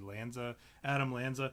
Adam Lanza was 6 feet tall, weighed 112 pounds, and was 17 years old. He didn't even know how to tie his shoes, is what people said.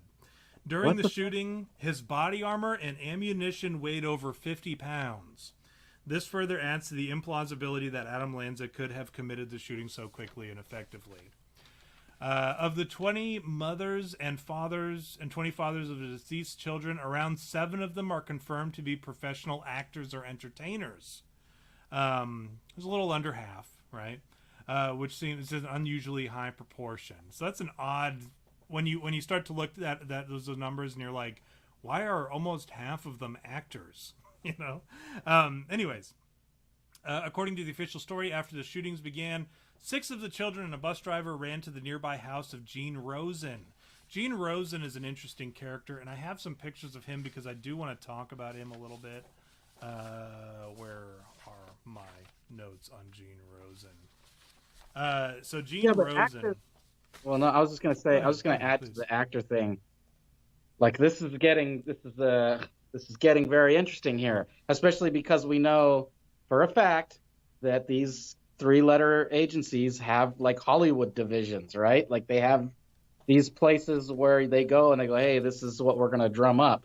So having actors around is like tantamount. Like, if you're gonna wag the dog, quote unquote, right? If you're gonna wag the dog, then you're going to need a bunch of actors and people that can like pull it off, you know?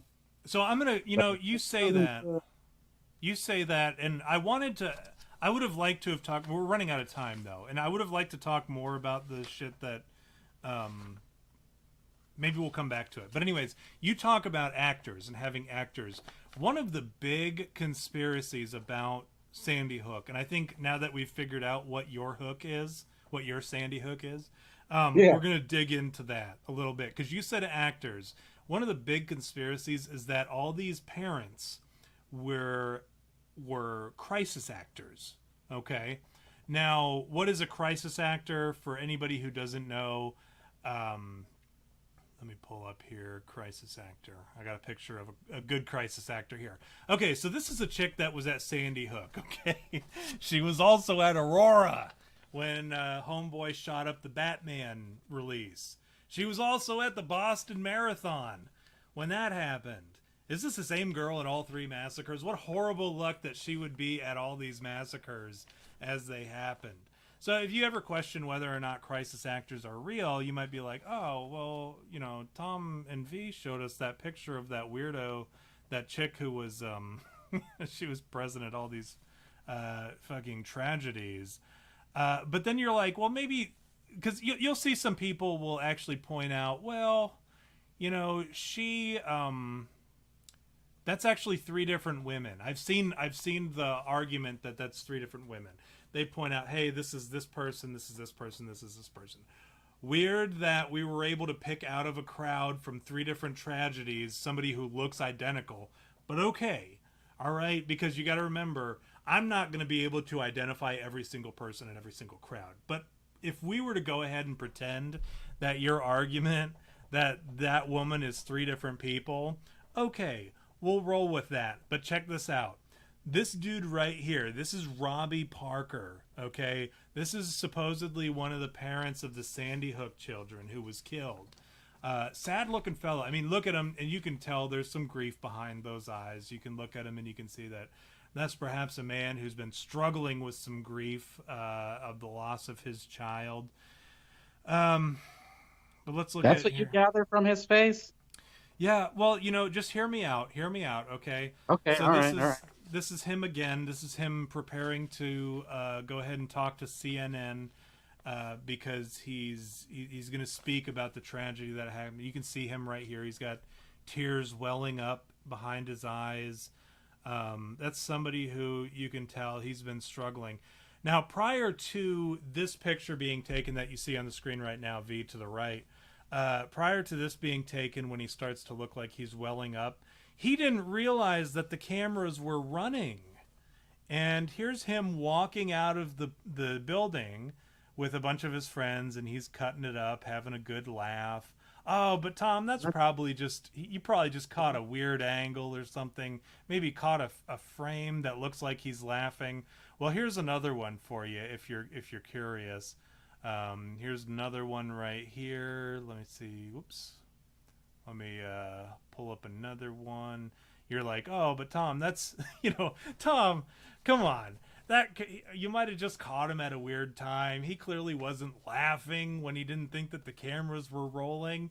No, here you go. Here's one of him just cutting it up, laughing, having a good old time before he goes on to do this number where he talks to the viewers on CNN saying, oh, I just wish that I wish Adam Lanza hadn't killed himself. Maybe we would have gotten some justice for my daughter who's dead now. And oh my gosh, I'm just so sad. I'm so broken up over this.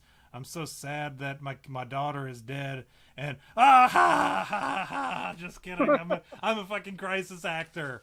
That's what these. So now when you want to sit here, you want to pick this whole thing apart, saying, Tom, you chose some very weird angles and some random frames. No. Try to find that video of Robbie Parker, Robbie space Parker, before he went on to give that interview on CNN. Try to find that video. It has been scrubbed from the internet. I had to find those frames by digging in some places that I'm not particularly proud I had to go in order to get them, because everything else has been scrubbed. You have been led to believe that the Sandy Hook is as the narrative claims, but these people, there's something fishy. Now, I'm not saying kids didn't die. I'm not saying that necessarily these people are in fact crisis actors who didn't have kids who died. I'm saying there's something suspicious about this. I encourage you to look it up, right? Yeah, at the very least, that is sus. That is sus. It's sus AF, as Jay Coop would say. Yeah. No, and then James says that my notes are just doodles. Actually, I do have notes, believe it or not. I've been doing notes lately because, I like to be somewhat informed on this issue. Now, we talked about Gene Rosen. This is an interesting guy too, because Gene Rosen was, let me see if I can pull his picture up now too, because he's an odd duck as well. Apparently what happened with Gene Rosen was he supposedly Come on, that's like nobody even does that. Who fucking does that? Is that like, what the fuck? No, V, these aren't crisis actors, V. These are not actors. Bad acting, right? That's like stuff you see in B movies and you go, come on, guy. It's like, I'm not buying it. No, V, let me compel you here. Gene Rosen, even though he couldn't get his story straight, he helped 6 children directly after the shooting. Now, granted, his story changed every single time he was interviewed. Now, whether or not he was feeding his cats, leaving for dinner, looking out the window, returning from a walk at the fire department at the time where he was spotted, not at his house. Whatever the case was, he is not a crisis actor, V. And his story it checks out, okay? I don't want you to believe for a second that he is a crisis actor. That this man right here is a crisis. Come on, that's like bad acting. I don't want you to believe for a second that he's a crisis actor, V. It's like okay, we'll talk about like film stuff, right? Like that's my knowledge and expertise is in film. So when I watch movies, I watch actors and I go, that's believable, I buy that. And the whole point of watching a movie is what we call the suspension of disbelief. And you're watching it and you go, this is really happening. There's not a point when I go, come on. Like we watch John McClane jump from the highway to a fucking Harrier jet. You got to believe it. You got to believe it. You can't go, come on, while you're watching it. So I am very attuned to that. And when I study film, that's one of the big things that you have to pay attention to is good and bad actors. You go, oh, that's kind of like fucking terrible. Like that's sus AF, right? Yes. That's when I'll watch a movie and the acting will be bad and I'll go, I can't do it.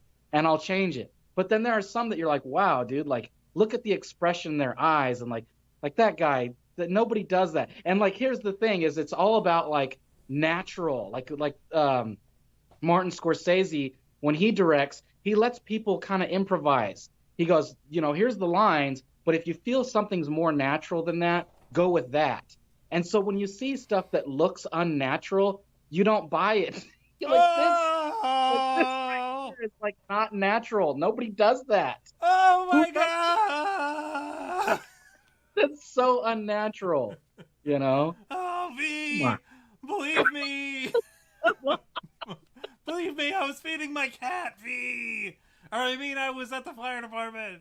Or no, I was returning from the work. I was going to the diner. I was looking out my window.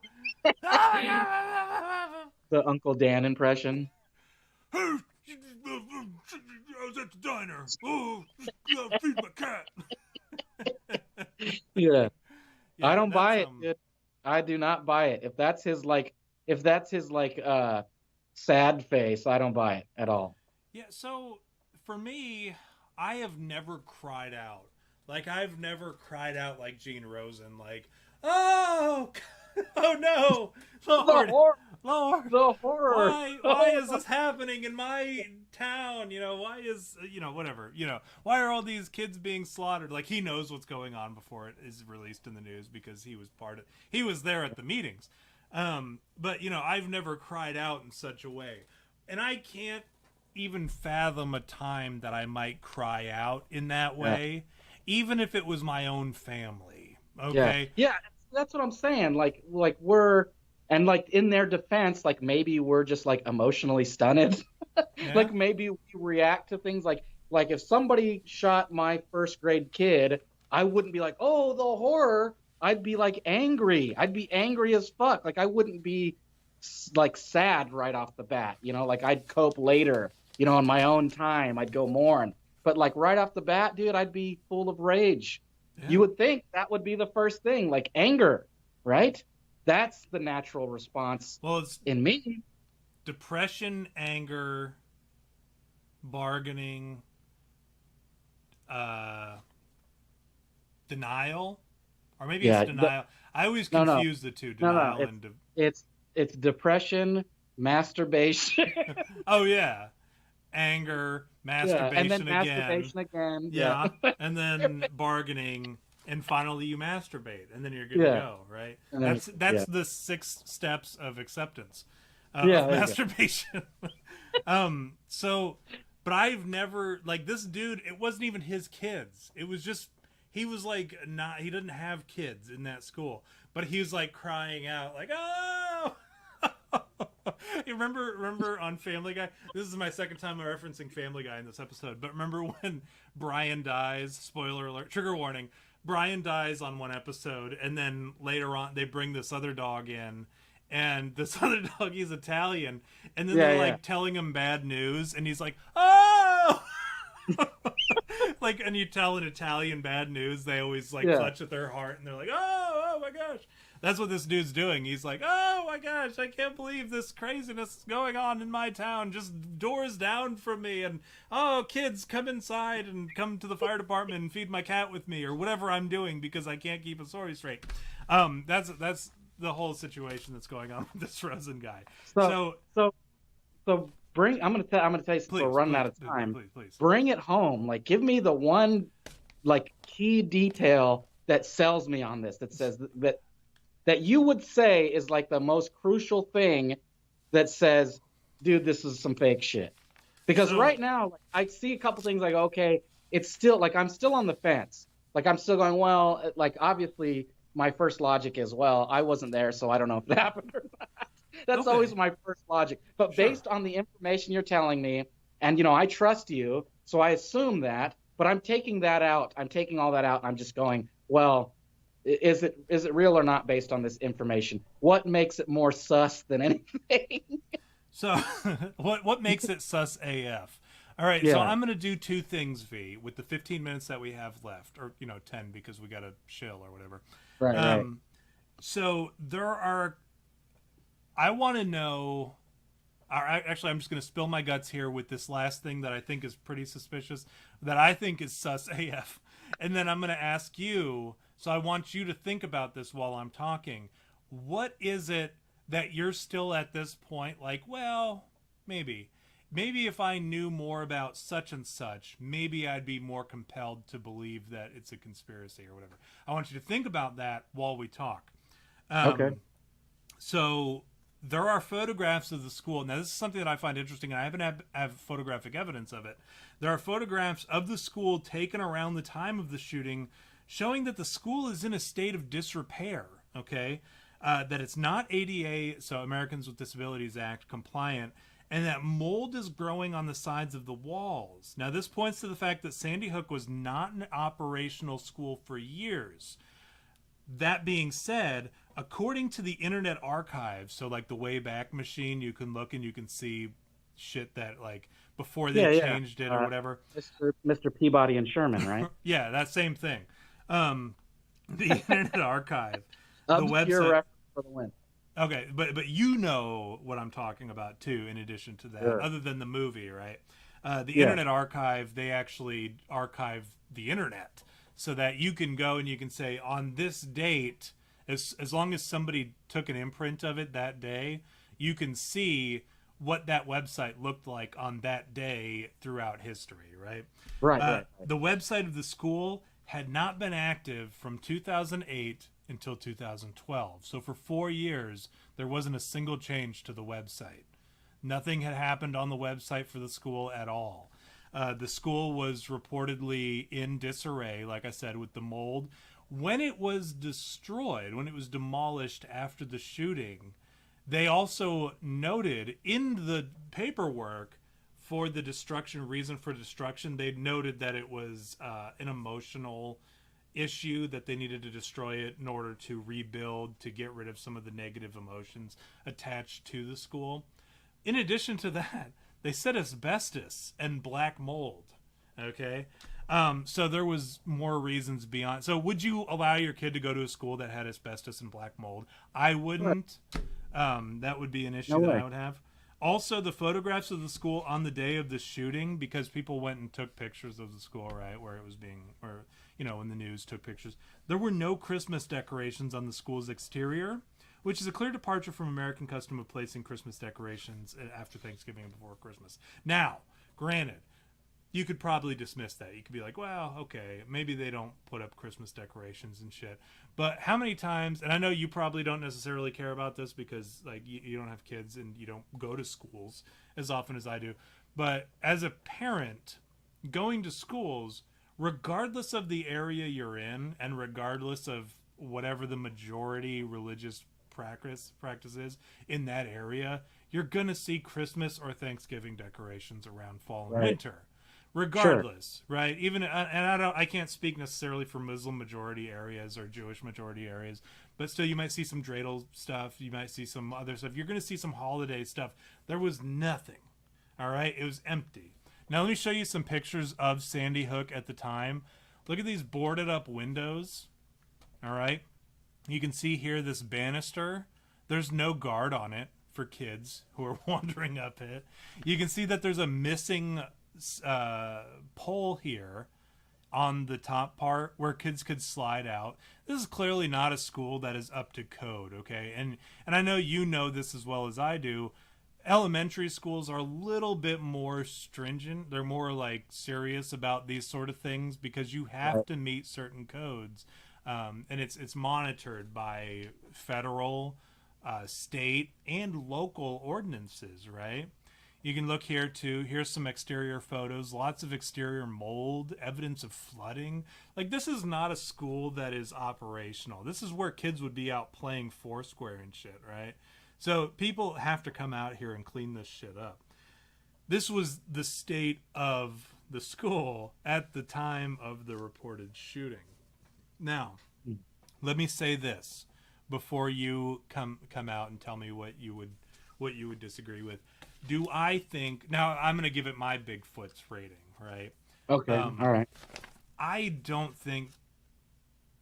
think one of two things happened. I'm kind of like that professor who got fired. I think, it either didn't happen at all, and it was just a staged thing where they brought the kids out and they put on a show for everybody, and then they released it. I've never met anybody from Newtown, Connecticut. I've never met anybody who went to Sandy Hook Elementary. I don't even know that it exists.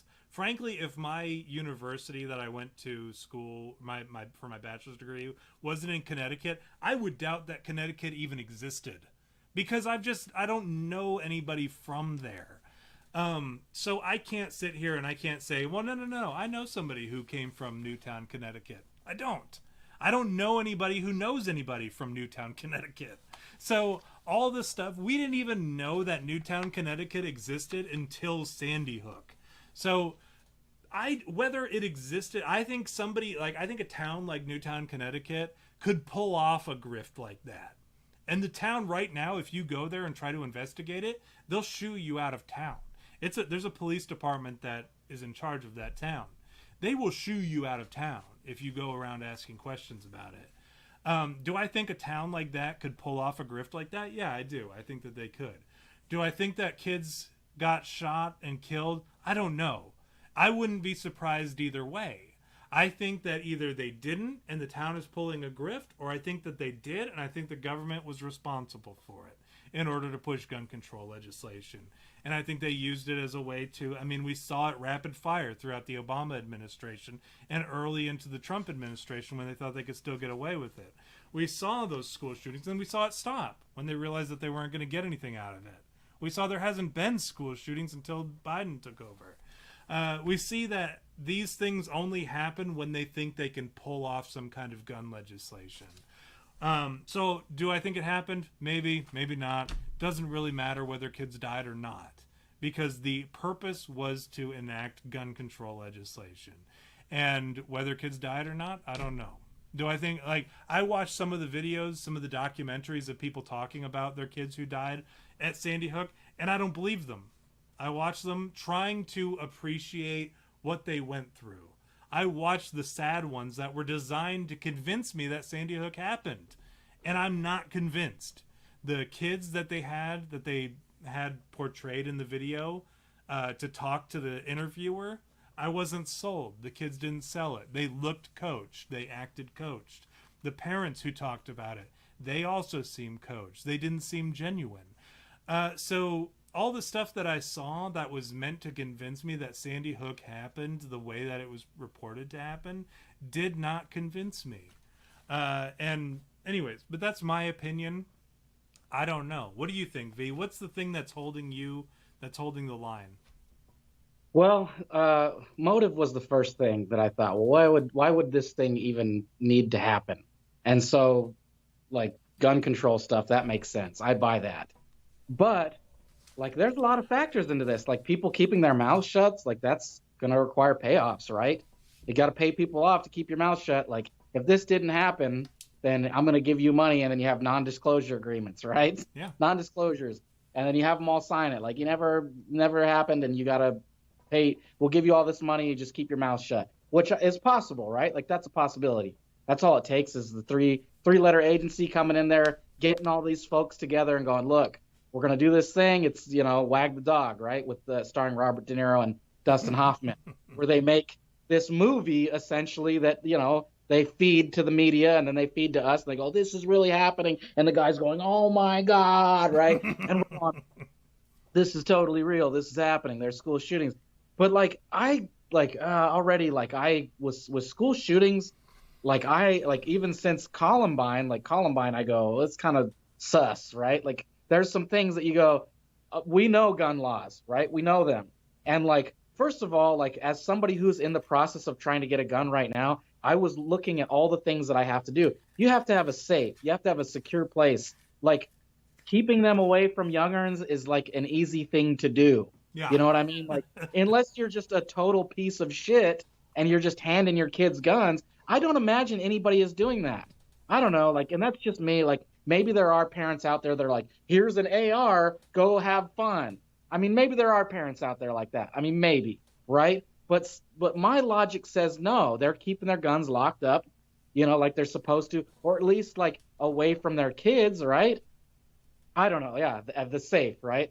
We know there has to be those things. So when a kid goes and shoots up a school and they have a fucking AR-15, a government issued rifle, right? The stuff that they issued us in Iraq and Afghanistan, right? That makes me question it, right? Because that's not at all practical. Logically, if the kid showed up with a shotgun, like a Mossberg, I'd go, oh, he took it from underneath his dad's bed. That to me is logic, right? Yeah, he's got a handgun. He's shooting up. Most guys have handguns. Those are easily accessible. A kid can figure out where the key is to unlock the lock and go whatever. But an AR-15, come on, man. You'd have to be military, right, to own.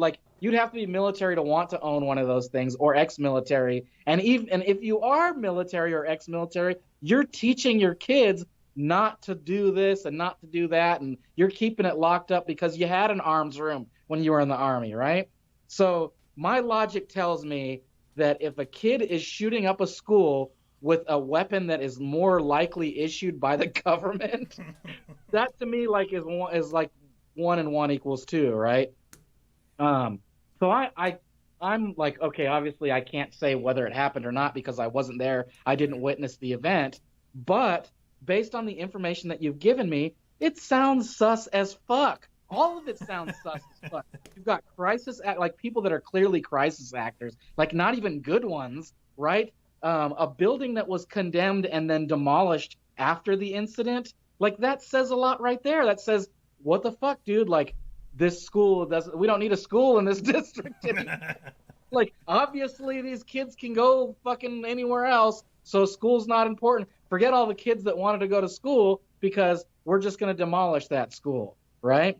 So those are all things that make me go, well, my logic tells me, and this is what I put together, right? I go, okay, here's what happened. The government came in and was like, we found this condemned school. We're going to open it up and pretend to have this thing happen, and then we're going to close it down after. That's the logic that all these things, the connecting the dots, right? That's all the things that I put together in my brain. Call it conspiracy, call whatever you want. I call it logic, deductive reasoning. This is what Sherlock Holmes does. He goes, all these things connect, and it makes sense when you put them together, right? So I'm going to have to say, I don't buy it, dude. I don't fucking buy that it happened. Maybe it did. I can't say if it did or it didn't because I wasn't there. But based on the information I have right now, I'm saying it didn't fucking happen. Not at all. It sounds like some bullshit-ass bullshit to me. Some shit that they got some kid. They were like, we'll take some pictures of you. We'll do a Lee Harvey Oswald photo of you holding your rifle, right? Right. That is textbook CIA. They did it with Lee Harvey. Why wouldn't they do it with this guy? It's they break out the SOP and they go, now we got to take a picture of him holding a rifle. That's next. Right? And then they get the guy, the fucking ginger, and they go, here, no, hold it like this and make a real scary, off-putting face so nobody thinks that you're nice or anything. Right? Come on, who takes a picture like that? You know, like what the fuck? You know, if I'm posing with my rifle, I'm gonna be doing something cool. I'm not gonna look all like, you know what I mean? Like, come on. What the fuck? So that's where I stand. You know I don't what's buy it. interesting? I It's never sus fuck. even it's sus AF. Yeah, Um, I never even thought about that, about what you pointed out about the article being, or I'm sorry, the picture being exactly the same as it's the the same. Lee Harvey Oswald picture. Yeah, They do that, and in a way to say, okay, this is the gun that he used, this is the guy, this yeah, is a good pose. And exactly. yeah, and so, and I'm sure if we looked it up, we could find. I wonder if we can do that. And it pisses me off that I'm like the school shooter, like immediately, like I'm quick to dismiss a school shooter as CIA or whatever. But you're the one who's just like, well, that's the same photo that Lee Harvey Oswald did, and I'm like, why didn't I think of that? Like that, I should have been the guy Right. who thought of that. Yeah. So it pisses That's me like off funny. that you thought of that, but I will admit you make a good point, and that video, or I'm sorry, that picture is identical. The one that showed, actually, let me see if I can put it back on the screen here for you, of Adam Lanza here. Yeah, Yeah, it's the there it is. same exact thing. Because if you remember Lee It's Harvey literally- Oswald standing Yeah. there with his picture, he's standing there in front of, or at the bottom of the stairs to his apartment, and his girlfriend is taking the picture, or his baby mama, or his wife, or whatever she was. She takes the picture of him holding the same rifle that he used to kill JFK. So yeah, that's like I said. Yeah, yeah, JFK is alive and well. That's our new conspiracy. But yeah, that like I said, that pisses me off that you beat me to that. Well, that it's not even that you beat me to it. You got it, and I hadn't even considered it. Yeah, that's an interesting thing that perhaps we can look forward to in a future episode. And bodacious future school shooting. yeah, what our series of school I bet shooters. you could go through school shootings and find pictures like that of school shooters. That's what I'm saying. Is like the kid from Right? Florida, who we were talking about it in the Discord at one point about the kid from Florida. Gosh, I wish I remembered his name. I can never remember it. It's not important to me. But I want to say Nathan or something. But he went and he killed David Hogg. You know, you're the guy that killed David Hogg. Yeah. I'm gonna use that. Remember, I was telling you about that Melberg thing. You're the guy that killed Melberg. Well, no, you met Melberg. Like, you know he's still alive. Oh, he's the guy that killed David Hogg. No, Yeah. you met David Hogg. He's the guy who was on the fucking every single channel talking about how he was there. But he wasn't. He was at home, and then it turns out he rode his bike to the school. I'm sure we could find a picture of him holding his rifle too. Now that's going to be my mission this week, is trying to find all the school shooters and see if I can find a picture of them holding their gun of choice at the low ready, all fucking whatever. like with their muzzle awareness and their fucking trigger awareness. Like, come on, someone taught you that. Someone taught you the low ready. The CIA, and we talked about that, how the Taliban even had their ARs, they had trigger discipline. And the only reason they knew it was because we trained the Taliban. Fucking CIA. The CIA. It drives me crazy. I was telling my wife about that the other day, about how the CIA is... any chance I can get to bitch about the CIA, I'll take it. Jay Coop says Oswald even held the newspaper with his rifle to prove the date of the picture. And J Dubs actually said JFK is not dead. He just went home, in classic MIB fashion. MIB. And Critter Me Timbers, she posted a bunch of bananas. It's just funny. Glad to see Critter Me Timbers in the chat. Welcome aboard. Try to say hi to everybody. And J Coop called her out. So, Davi, do you have anything else that you want to shill today before we cut loose? Yeah. No, well, don't forget we have this Redbubble, right? Redbubble. Yeah. Where we have shirts and stuff and like clothing and, As always, we love you guys. You know, we really appreciate you guys coming out and listening to us bullshit and make dick jokes and stuff. And I'd say follow us on Twitter, but we don't have those anymore.